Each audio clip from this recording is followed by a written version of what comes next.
सबसे पहले हमारे वीडियो की आज शुरुआत होगी स्वतंत्रता दिवस की। CKD stock market news channel and उसके परिवार की तरफ से आप सभी को हार्दिक शुभकामनाएं। आप स्वतंत्रता तो हमको 1947 में इस भारत देश के अंदर हमारे वीर जवानों ने दिलाई, और मैं ये मानता हूँ कि जो हमारी हर रोज़ कथा चलती है, चाहे वो म्यूचुअल फंड्स के माध्यम से हो, चाहे वो स्टॉक मार्केट के माध्यम से हो, अल्टीमेटली हमारा पर्पस यही है कि आपको जल्द ही फाइनेंशियल स्वतंत्रता, वित्तीय स्वतंत्रता भी बहुत जल्द मिल जाए, आप इंडिपेंडेंट हो जाएं फाइनेंशियली। यही हमारी कामना है आप सभी के लिए। चलिए आज मैं टोटल 13 म्यूचुअल फंड्स की बात करूंगा। इन म्यूचुअल फंड्स के लिए मैंने कैटेगरी रखी हुई है। इस म्यूचुअल फंड के वीडियो को देखने के बाद आपको कहीं और जाने की जरूरत पड़ेगी नहीं, क्योंकि आज मैंने जो फंड्स रखे हुए हैं, कुछ स्मॉल कैप कैटेगरी डाली है, मिड कैप की कैटेगरी में रखा है, लार्ज कैप भी रखा है, इंडेक्स भी रखा है, फ्लेक्सी कैप भी रखा है, टेक्नोलॉजी फंड भी रखा है। साथ ही साथ मैंने अगर बात करें तो जिन्हें रिस्क नहीं लेना है उनके लिए भी यहाँ पर है, जिन्हें रिस्क लेना है उनके लिए भी यहाँ पर कुछ ना कुछ सीखने को जरूर मिलेगा। चलिए कथा का प्रारंभ करते हैं। और हमारा चूंकि एक अभी सब्सक्राइबर रिसेंटली जुड़े हुए हैं, उन्होंने कमेंट भी किया, उन्होंने कमेंट कहा कि ये कथा कब तक चलेगी, तो मैं उनसे आज केवल यही बोलना चाहूँगा, ये कथा मेरे मित्र तब तक चलेगी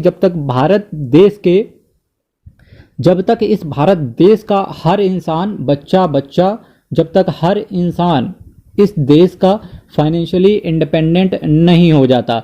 मेरे दोस्त, आज मैं आपके सामने जिस पहले म्यूचुअल फंड की चर्चा कर रहा हूं उसका नाम है, देखिए अगर मैं चर्चा की शुरुआत अगर एसबीआई से ना करूं तो कहीं ना कहीं म्यूचुअल फंड ही अधूरा रह जाता है। तो आज मैंने जो पहला म्यूचुअल फंड रखा हुआ है उसका नाम है SBI small cap mutual fund direct plan growth. मेरे दोस्त, अभी मैं जितने भी म्यूचुअल फंड्स आपको बताऊंगा ये सारे कहीं ना कहीं डायरेक्ट प्लान से रिलेटेड ही बता रहा हूं। अगर आपके पास रेगुलर प्लान है तो डेफिनेटली आपको रेगुलर प्लान से स्विच ओवर करके डायरेक्ट प्लान पर आ जाना चाहिए।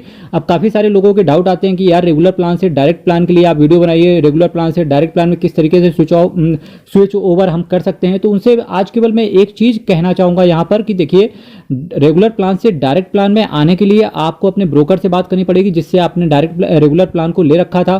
फिर भी अगर वो नहीं सुनता है या वो आपकी पहुंच में नहीं है जिससे भी आपने रेगुलर प्लान खरीदा था, तो डेफिनेटली आप सिंपल एक काम कीजिए, रेगुलर प्लान को बेच दीजिए और डायरेक्ट प्लान को खरीद लीजिए। बस यही करिए, सबसे सुंदर और सबसे अच्छा और सबसे सरल रास्ता। तो आज मैं आपसे बात करने जा रहा हूं यहां पर। देखिए, सबसे पहला जो म्यूचुअल फंड मैंने आपके लिए रखा हुआ है उसका नाम है SBI small cap mutual fund direct plan growth. ठीक है, चलिए अब मैंने जो आपके लिए जो नेक्स्ट म्यूचुअल फंड रखा हुआ है उसका नाम है Parag Parikh flexi cap mutual fund direct plan growth. क्या बोला मैंने? Parag Parikh flexi cap mutual fund direct plan growth. बहुत बेहतरीन फंड हाउस है, फ्लेक्सी कैप कैटेगरी में इसने बहुत बेहतरीन रिटर्न इन्वेस्टर्स को डिलीवर करके दिया है। चलिए तीसरे म्यूचुअल फंड की बात करते हैं। तो तीसरा म्यूचुअल फंड मैंने आपके लिए और हमारे सभी इन्वेस्टर्स का चहेता प्यारा राज दुलारा HDFC mid cap mutual fund direct plan growth की मैं आपके सामने चर्चा कर रहा हूं। यहां पर HDFC mid cap mutual fund direct plan growth को मैंने यहां पर रखा है। चलिए नेक्स्ट बात करेंगे। तो नेक्स्ट जो म्यूचुअल फंड रखा हुआ है इसी कैटेगरी में उसका नाम है quant focused fund direct plan growth. क्या बोला मैंने? Quant focused fund direct plan growth. ठीक है, तो ये एक लार्ज कैप कैटेगरी का म्यूचुअल फंड है। तो काफी सारे लोगों का होता है कि नहीं यार, स्मॉल कैप रखेंगे, लार्ज कैप भी रखेंगे, फ्लेक्सी कैप भी रखेंगे, मिड कैप भी रखेंगे, इंडेक्स फंड भी रखेंगे। चलिए नेक्स्ट म्यूचुअल फंड की अगर मैं बात करूंगा तो उसका नाम है HDFC index Sensex S&P BSE Sensex direct plan growth. क्या बोला मैंने? HDFC index S&P BSE Sensex direct plan growth मैंने नेक्स्ट रखा हुआ है। देखिए, अगर आप एक इंडेक्स फंड रख लेते हो तो मेरा तो यही कहना रहेगा कि आप लार्ज कैप कैटेगरी के फंड्स मत रखो, क्योंकि जो इंडेक्स फंड के अंदर होता है वही सारे फंड्स मैक्सिमम तरीके से अगर बात करें तो लार्ज कैप कैटेगरी में ही रहते हैं। तो इससे अच्छा है कि आप इंडेक्स फंड रखो और आप लार्ज कैप फंड्स को अवॉइड कर दो। ठीक है, फिर भी अगर आपकी चेष्टा है कि नहीं आपको लार्ज कैप चाहिए तो लार्ज कैप कैटेगरी में मैंने बेस्ट आपके लिए रख दिया है quant focused fund mutual fund direct plan growth की मैं आपके सामने चर्चा कर चुका हूं। चलिए नेक्स्ट म्यूचुअल फंड के आपके सामने मैंने रखा हुआ है HDFC index S&P BSE Sensex direct plan growth. ये एक इंडेक्स फंड है। अब देखिए, आपके पास इंडेक्स में इन्वेस्ट करने के दो तरीके हैं, इधर आप म्यूचुअल फंड के माध्यम से इन्वेस्ट कर दो तो आपके सामने ये फंड है। एक तरीका और है इंडेक्स फंड में इन्वेस्ट करने का, वो है आप खरीद सकते हो क्या? आप खरीद सकते हो क्या? बोलो, आप खरीद सकते हो, जोर से बोलो। अगर पिछले मेरे वीडियोस आपको याद है तो आप खरीद सकते हो, सेंसेक्स 20 में इन्वेस्ट कर सकते हो, निफ्टी 20 में इन्वेस्ट कर सकते हो। देखिए सेंसेक्स 20 में भी उन्हीं टोटल सेंसेक्स के जो अंदर जो 30 शेयर आते हैं वहां पर इन्वेस्टमेंट जाता है, तो वहां पर भी इन्वेस्ट करना सही रहता है। तो मेरा तो ये मानना है कि आप म्यूचुअल फंड के माध्यम से इंडेक्स फंड को अवॉइड करके सेंसेक्स 20 में इन्वेस्ट करो, और एक शुरुआत आप करो 500-600 रुपए से शुरुआत करो। 500-600 तो क्या ही करेंगे, तो एक ही 650 के आसपास इसका चल रहा है इस समय, ठीक है। और आप कर सकते हैं 1000 रुपए से अगर आप स्टार्ट करेंगे तो आप अल्टीमेटली केवल 2 यूनिट खरीद के ये देखो कि रिटर्न मिल रहा है कि नहीं मिल रहा, आप खुद पा पाएंगे कि भाई साहब रिटर्न तो यहां से भी अच्छा देखने को मिल रहा है, ठीक है।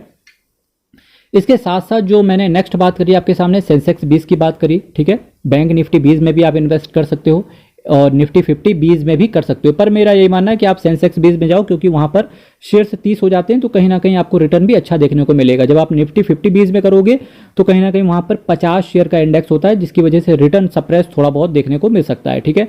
फिर भी अल्टीमेट डिसीजन आपका रहना है। देखिए मैं अभी आपके सामने कुछ म्यूचुअल फंड्स की चर्चा कर चुका हूं, जिसमें मैंने एसबीआई की स्मॉल कैप की चर्चा हो गई, पराग पारी की फ्लेक्सी कैप की हो गई, एचडीएफसी की मिड कैप की हो गई, क्वांट फोकस्ड फंड की चर्चा हो चुकी है, एचडीएफसी के इंडेक्स फंड की चर्चा कर ली, सेंसेक्स 20 की चर्चा कर ली, निफ्टी 50 20 की चर्चा कर ली, बैंक निफ्टी 20 की भी चर्चा कर ली।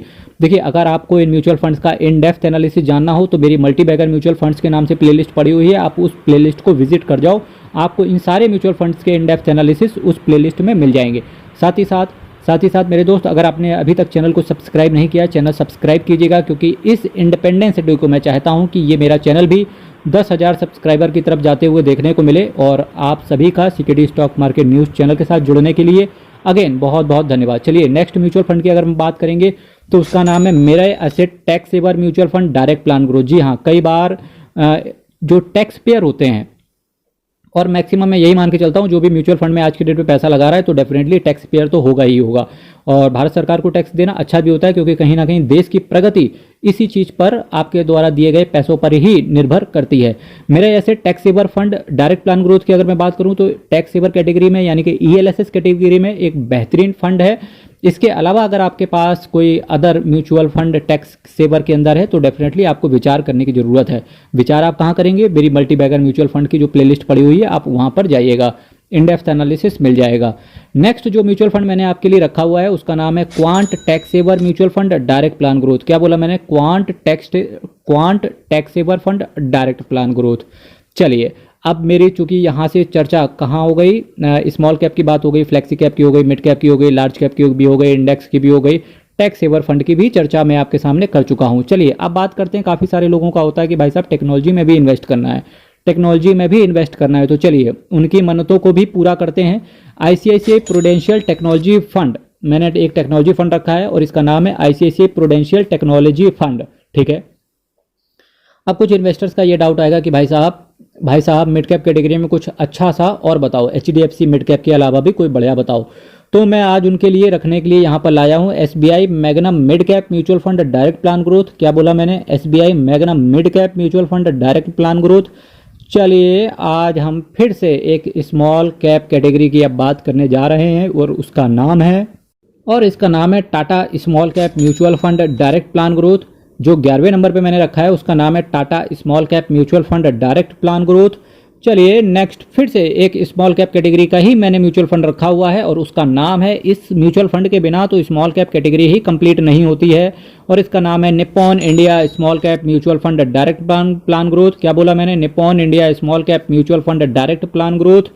चलिए आप बात कर लेते हैं, टोटल मैं 12 म्यूचुअल फंड्स की चर्चा कर चुका हूं। अब मैं 13वें नंबर पे जो मैंने म्यूचुअल फंड्स आपके लिए रखा हुआ है, तो जिन्हें बिल्कुल रिस्क नहीं लेना या कम रिस्क ले रहे हैं तो उनके लिए मैंने ये म्यूचुअल फंड रखा हुआ है। अगर आप अवॉइड कर सकते हैं तो डेफिनेटली, क्योंकि अगर आपने इंडेक्स फंड ले रखा है तो आपको ये म्यूचुअल फंड अवॉइड कर देना चाहिए। पर जो म्यूचुअल फंड ऐसे इन्वेस्टर्स हैं जो लार्ज कैप में इन्वेस्ट करना चाहते हैं तो उनके लिए मैंने रखा हुआ है, जोर से बोलो जय माता दी, ठीक है, मैंने उनके लिए रखा हुआ है axis blue chip mutual fund direct plan growth. क्या बोला मैंने? Axis mutual fund direct plan growth, ठीक है। टोटल आज मैंने 13 म्यूचुअल फंड्स की आपके सामने चर्चा करी। वीडियो कैसा लगा आपको कमेंट बॉक्स में बताइएगा। आपके अंदर कोई डाउट हो तो आप मेरा अबाउट सेक्शन में जाओगे और अबाउट सेक्शन में मेरा मेल पड़ा हुआ है, लेकिन मेल पढ़ने से पहले पूरा आप डिस्क्लेमर जरूर पढ़िएगा, उसके बाद आप मेरे से डायरेक्टली मेल पर कनेक्ट कर सकते हैं। तो टोटल मैंने 13 म्यूचुअल फंड्स की चर्चा करी, जिनमें से मैंने एसबीआई के स्मॉल कैप को फास्ट ट्रैक मोड में बताते हैं, पराग पारिक के फ्लेक्सी कैप को, एचडीएफसी का मिड कैप, क्वांट का focus fund, HDFC index, S&P BSE Sensex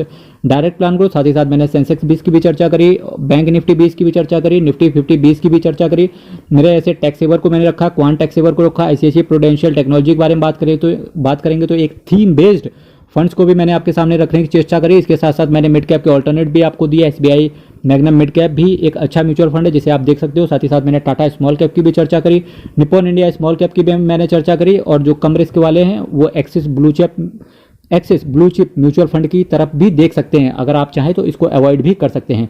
चलिए मेरे दोस्त, चैनल सब्सक्राइब कीजिएगा, वीडियो शेयर कीजिएगा, अपने भाव विचार कमेंट बॉक्स में रखिएगा। कल फिर आपके साथ मिलेंगे सेम टाइम सेम चैनल। तब तक के लिए विदा दीजिए। बहुत बहुत धन्यवाद।